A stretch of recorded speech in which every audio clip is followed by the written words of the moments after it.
Hello friends, मेरा नाम है संदीप कुमार गौर और स्वागत है आपका मेरे चैनल में जिसमें हम डिस्कस कर रहे हैं सी लैंग्वेज पर। दोस्तों, आज की वीडियो में हम डिस्कस करने वाले हैं डिसीजन मेकिंग स्टेटमेंट में पहले स्टेटमेंट इफ स्टेटमेंट पर।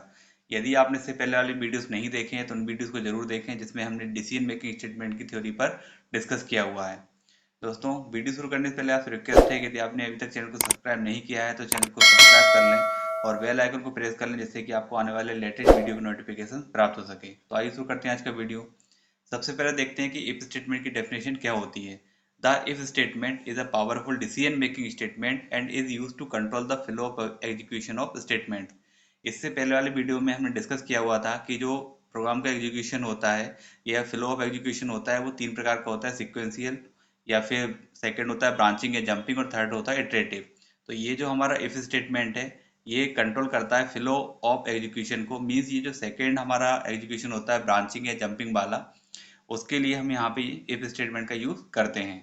तो यदि यहाँ पे जैसे एग्जांपल आप देख रहे हैं, पहला एग्जांपल हम देख रहे हैं यहाँ पे, if your balance is nil then you can not withdraw the money. मान लीजिए आपका अकाउंट है और अकाउंट में आपका बैलेंस नील है तो आप वहां से मनी को विड्रॉ नहीं कर सकते। अब यहाँ पे कंडीशन क्या है या डिसीजन क्या है कि हमको चेक करना है कि बैलेंस हमारा नील है या नहीं है। तो यहाँ पर एक कंडीशन लगेगी कुछ इस तरह से। यदि हम सी लैंग्वेज या प्रोग्रामिंग लैंग्वेज के बारे में बात करें तो इस तरह से हमको यहाँ कंपेयर करना पड़ेगा कि बैलेंस इक्वल टू जीरो है या नहीं। यदि बैलेंस जीरो है, मीन्स बैलेंस की वैल्यू यदि जीरो होती है, तब इसका मतलब होगा कि हमारे अकाउंट में बैलेंस नहीं है और हम वहां से मनी को विड्रॉ नहीं कर सकते। या फिर हम चेक कर सकते हैं कि balance is not equal to zero. यदि बैलेंस जीरो है तो हम मनी विड्रॉ नहीं कर सकते, और यदि बैलेंस जीरो नहीं है तब हम मनी को विड्रॉ कर सकते हैं। तो ये जो इस तरह से हमने लिखा हुआ है ये कहलाती है कंडीशन। और यहाँ पे जो हमने बीच में ये लगाए हुए हैं ये कहलाते हैं हमारे रिलेशनल ऑपरेटर। इससे पहले वाली वीडियोस में हमने रिलेशनल ऑपरेटर पर डिटेल में डिस्कस किया हुआ है और वहाँ पर ये भी देखा है कि किस तरह से हम कंडीशन का यूज़ करेंगे। तो यदि आपने वो वीडियो नहीं देखा है तो मैं उसकी लिंक आई बटन में और डिस्क्रिप्शन बॉक्स में दे रहा हूँ, आप उस वीडियो को जरूर देख लें। तो यहाँ पे कुछ इस तरह से हम कंडीशन लगाएंगे जहाँ पर हम डिसीजन ले सकते हैं कि हमको आगे क्या करना है। जैसे मान लीजिए सेकंड एग्जांपल है, if your age is greater than और equal 18 then you can participate in the voting. अब यहाँ पे कंडीशन क्या है कि यदि हमारे पास कोई वेरिएबल है एज, तो एज की वैल्यू हम क्या क्या चेक करेंगे, या तो हम चेक कर सकते हैं ग्रेटर देन इक्वल टू 18। यदि ऐसा कुछ होता है इसका मतलब वोटिंग में पार्टिसिपेट किया जा सकता है। लेकिन यदि एज वेरिएबल की वैल्यू 18 से कम है, इसका मतलब क्या होगा कि हम वोटिंग में पार्टिसिपेट नहीं कर सकते। तो यहाँ पर भी आप देख रहे हैं कि रिलेशनल ऑपरेटर लगाया हुआ है। यहाँ पे रिलेशनल ऑपरेटर कौन सा है, ग्रेटर देन इक्वल टू, और यहाँ पे कौन सा है, लेस देन। तो इस तरह से यदि आप इफ स्टेटमेंट का यूज करना चाहते हो तो वहां पे हमको कंडीशन स्पेसिफाई करनी रहती है। कंडीशन के बेस पर डिसीजन लिए जाते हैं और इस डिसीजन के बेस पर ही हम हमारे जो फ्लो ऑफ एग्जीक्यूशन होता है, प्रोग्राम का एग्जीक्यूशन होता है, उसको हम कंट्रोल कर सकते हैं।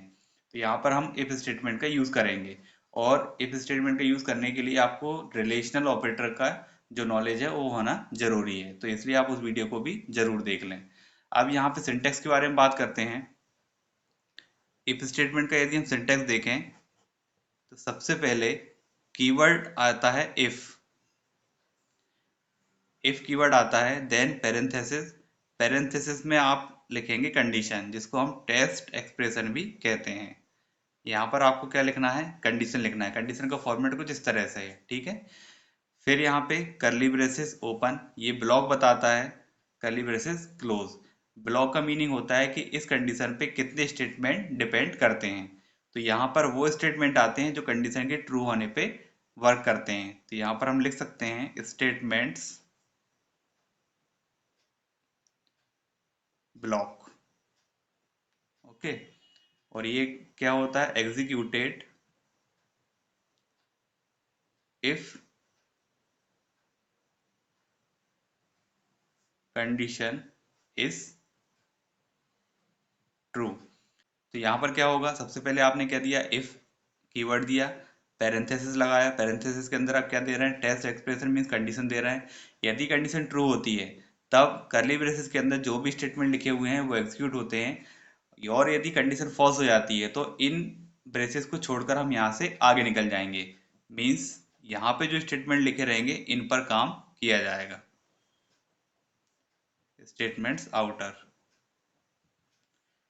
ठीक है, तो अब यहाँ पे यदि कंडीशन ट्रू होती है तो यहाँ पर काम होगा और उसके बाद हम बाहर निकलेंगे, और यदि कंडीशन फॉल्स हो जाती है तो डायरेक्ट हम बाहर पे काम करेंगे।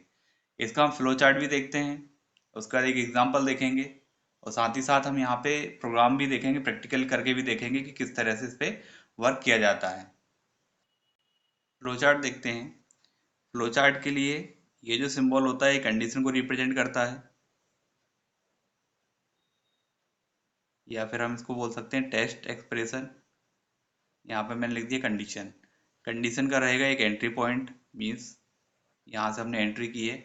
अब ये कंडीशन या तो ट्रू होगी या फॉल्स होगी। तो यहाँ पे देखिए, अब आपको डिसीजन लेना है कि आपको इस तरफ जाना है या इस तरफ जाना है, मीन्स आपको कोई एक ब्लॉक यहाँ पे चुनना रहता है। तो यहाँ पर रहेगा ट्रू, और ये मान लिया फॉल्स है।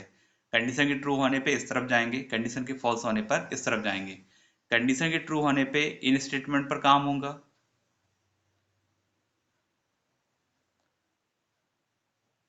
स्टेटमेंट्स, और कंडीशन के फॉल्स होने पर डायरेक्ट इन पर काम होगा।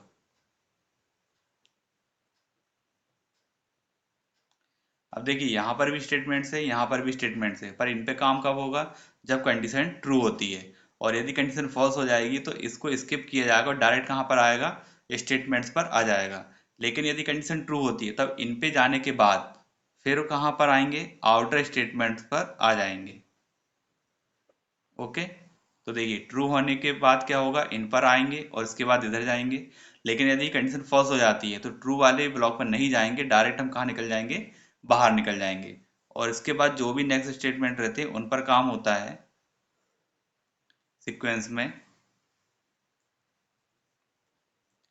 नेक्स्ट स्टेटमेंट, और इसके बाद यहाँ से एग्जिट कर जाएंगे। ठीक है, इसके लिए एक प्रोग्राम देखते हैं, छोटा सा एग्जांपल देखते हैं समझने के लिए। Write a program to illustrate if statement has include stdio.h has include conio.h void main। सबसे पहले हमने यहाँ पे एक वेरिएबल लिया इंटीजर x। ओके, अब यहाँ पर एक मैसेज टाइप करते हैं, printf। मैसेज हमने दिया एंटर एनी वैल्यू, इनपुट करा दिया स्कैनफ से, इंटीजर है इसलिए %d, एड्रेस ऑपरेटर x। अब यहाँ पर हम लगा रहे हैं एक कंडीशन, तो सबसे पहले क्या लिखेंगे? इफ कीवर्ड पैरेंथेसिस, और यहाँ पर हमने लगाया एक टेक्स्ट एक्सप्रेशन। यहाँ पर हम लिख रहे हैं x इक्वल टू 1। ठीक है, ब्रेसेस printf। अब मान लीजिए आप एंटर एनी वैल्यू मैसेज मिलता है आपको, और आप एक वैल्यू इनपुट कराते हैं, और वैल्यू इनपुट कराई है आपने 1। तो जो 1 होगा वो कहाँ जाएगा? x में जाएगा। और यहाँ पे हम कंपेयर कर रहे हैं x इक्वल टू 1 है क्या, और यदि आपने 1 ही इनपुट कराया होगा तो यहाँ पे कंडीशन क्या हो जाएगी? ट्रू हो जाएगी। और कंडीशन ट्रू हो जाएगी तो वो यहाँ पे काम करेगा, और यहाँ पर मान लीजिए हमने मैसेज प्रिंट कर दिया 1।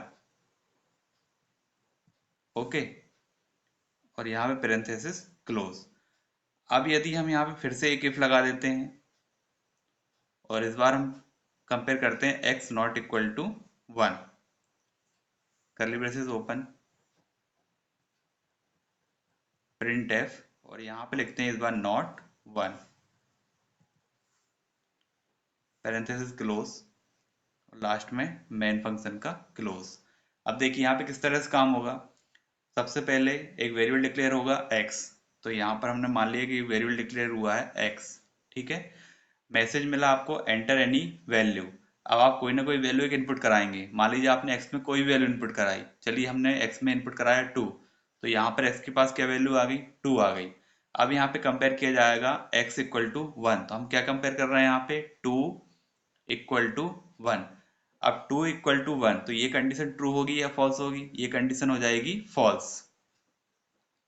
Because 2 is not equal to 1। तो ये कंडीशन क्या होगी, फॉल्स। और यदि ये कंडीशन फॉल्स हो जाएगी तो हम इसके अंदर आ पाएंगे क्या, नहीं। इसके अंदर हम तभी आ पाएंगे जब ये कंडीशन ट्रू होगी। तो हम यहाँ से सीधे कहाँ निकलेंगे, बाहर निकलेंगे। बाहर निकलने का मतलब होगा हम यहाँ पर जाएंगे, ठीक है। अब यहाँ पे फिर से एक स्टेटमेंट है, इफ स्टेटमेंट, और यहाँ पे हम कंपेयर कर रहे हैं x not equal to 1। x की वैल्यू है 2, नॉट इक्वल टू 1। अब देखिए यहाँ पर हम क्या चेक कर रहे हैं, 2 is not equal to 1। Condition क्या हो जाएगी यहाँ पे, ट्रू। और यदि कंडीशन ट्रू हो जाएगी तो हम इसके अंदर जाएंगे, और इसके अंदर आएंगे तो यहाँ पे लिखा हुआ है प्रिंट एफ नॉट 1। तो क्या प्रिंट हो जाएगा, नॉट 1 प्रिंट हो जाएगा। तो इनमें से जो भी कंडीशन ट्रू होगी हम उसी पर ही काम कर पाएंगे, अदरवाइज उस ब्लॉक पे काम नहीं होगा। ओके, इसका हम प्रैक्टिकल इम्प्लीमेंटेशन देख लेते हैं। यहाँ पर हम जल्दी से प्रोग्राम टाइप कर लेते हैं जो अभी हमने समझा है। प्रोग्राम को पूरे टाइप करने के बाद देखते हैं इसका आउटपुट किस तरह से निकलता है।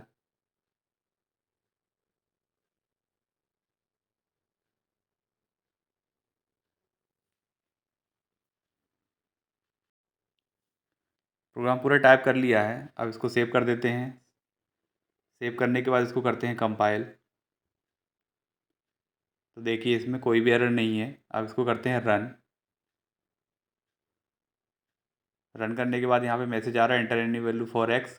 कोई वैल्यू दे देते हैं 1 दिया तो आउटपुट आ रहा है एंटर वैल्यू इज़ 1। फिर से करते हैं इसको रन।